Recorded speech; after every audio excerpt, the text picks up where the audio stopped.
Today, we'll be looking at phrasal verbs of break. Turn to page 3 of Self-Study Kit 4, and let's get started. Prepositions play a big part in creating meaning for phrasal verbs.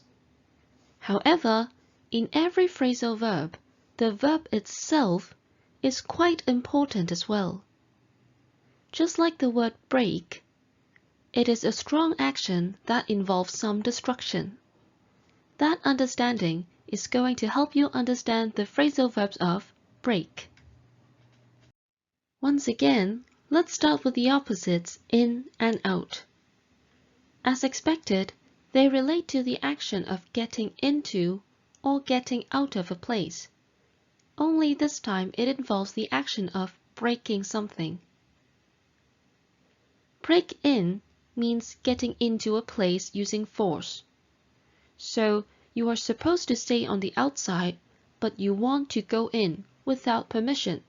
So in order to find a way in, you have to break a window or a door in order to get in. That's break in.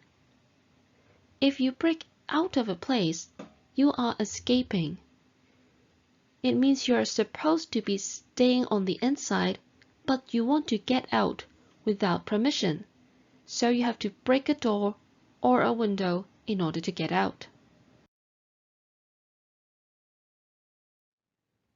Break up means to break things into smaller pieces, just like what you would do when sharing a bar of chocolate with your friends. You would break it up. Break up can also mean to end a relationship, usually a romantic one.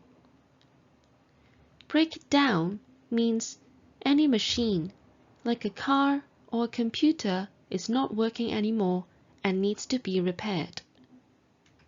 Breakdown also has a literal sense of breaking something so that it falls down, so that a barrier, such as a door or a wall, no longer stands in front of you.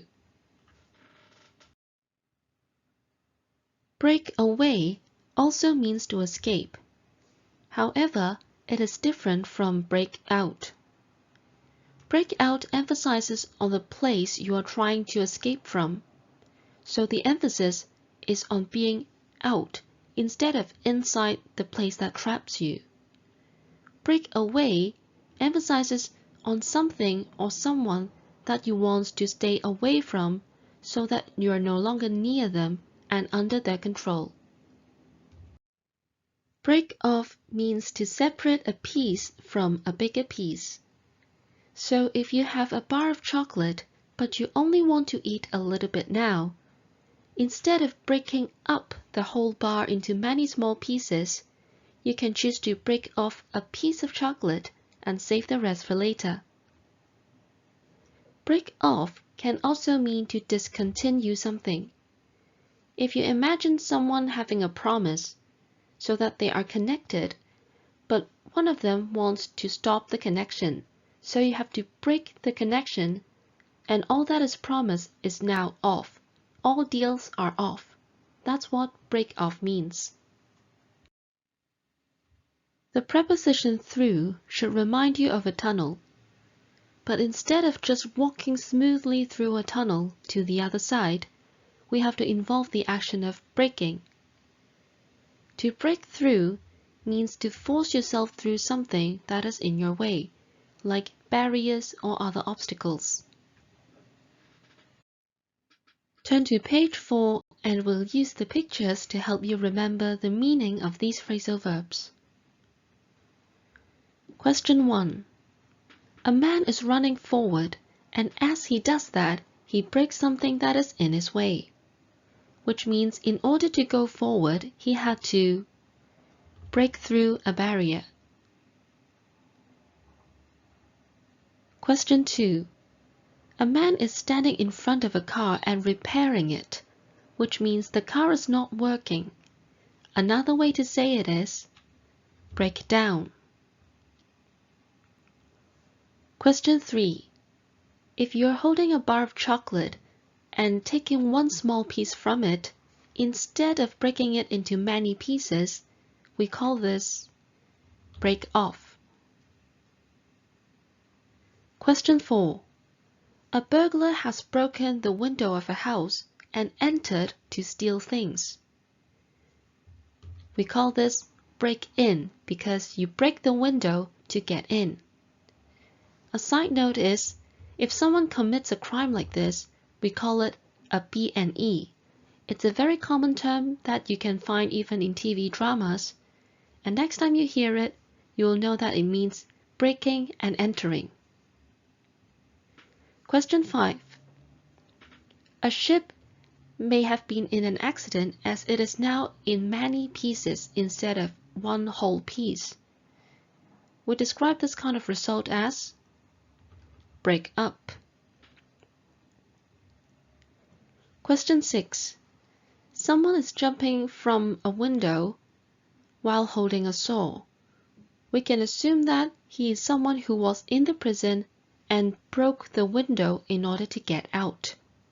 So the answer of this action is break out. Finally, question 7.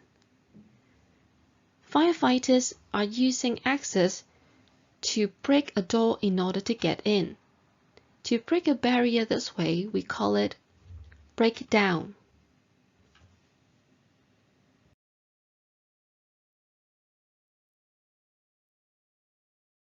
Before you pause the video to check your answers, let's look at 4 of the questions to go through some key points that we haven't discussed yet. Question 3 and question 14, they use the same phrasal verb, but the preposition is different.